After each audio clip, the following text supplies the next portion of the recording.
வணக்கம். செங்கோட்டையன் வீட்டில் குவிந்த அதிமுகவின் தொண்டர்கள் அதிர்ச்சியில் எடப்பாடி பழனிசாமி அவர்கள். நண்பர்களே, இந்த வீடியோவிற்கு ஒரே ஒரு லைக் மற்றும் சப்ஸ்கிரைப் பண்ணிருங்க. அதிமுகவின் தொண்டர்கள் தற்பொழுது எடப்பாடி பழனிசாமியை எதிர்த்து செங்கோட்டையன் அவர்களது வீட்டிற்கு சென்று ஆதரவுகளை கொடுத்துள்ளனர். அதிமுகவை எப்படியாவது காப்பாற்ற வேண்டும், அதிமுகவில் எடப்பாடியை நீக்குவதற்கு, பொதுச்செயலாளர் பதவியை பறிப்பதற்கான முயற்சிகளை மேற்கொள்வதற்கு அறிவுரைகளை கூறுங்கள். செங்கோட்டையனை கட்சியிலிருந்து நீக்கி எடப்பாடி மிகப்பெரிய தவறு செய்துவிட்டார்.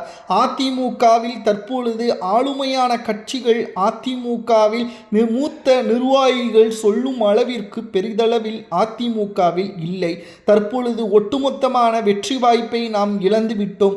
எடப்பாடியின் சுயநலமும் அவரது பதவியின் வெறியும் அதிமுக இப்பேற்பட்ட 3வது இடத்திற்கு நாம் வந்துவிட்டோம். நடைபெறக்கூடிய 7 சட்டமன்ற இடைத்தேர்தலில் 6 அதிமுகவின் எம்எல்ஏக்கள் ராஜினாமா செய்த தொகுதியை மீண்டும் நாம் கைப்பற்றவில்லை என்றால் அதிமுகவின் எதிர்காலம் மிகப்பெரிய கேள்விக்குறியாக மாறிவிடும். நடந்து முடிந்த தேர்தல் திமுகவிற்கு 2வது இடமும், தாவேகாவிற்கு 1 இடமும், அதிமுகவிற்கு 3வது இடமும் வந்ததற்கு எடப்பாடி மட்டும்தான் காரணம். மக்கள் அதிமுகவை புறக்கணிக்கவில்லை.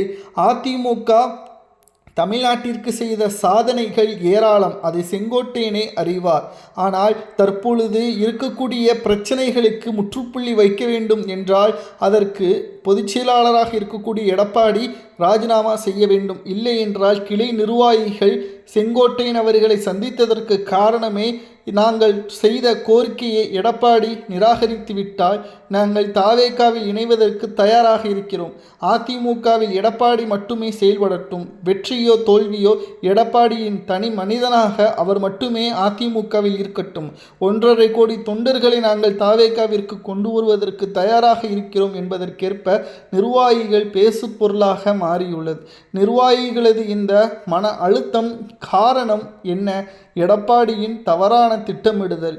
தகுதியும் திறமையும் இருக்கக்கூடியவர்களுக்கு சீட்டை வழங்காமல் பணத்தை வைத்து பதவியை கொடுப்பது நிச்சயம் ஏற்றுக்கொள்ள முடியாதது. இன்று வரைக்கும் எஸ்பி வேலுமணிக்கும் சிவி சண்முகத்திற்கும் பதவிகளை வழங்காமல் இழுத்தடித்து கொண்டிருக்கின்றார். இதனால் செங்கோட்டையனை சந்தித்திருப்பது எடப்பாடியை எதிர்ப்பு தெரிவிக்கும் விதமாக அமைந்துள்ளது.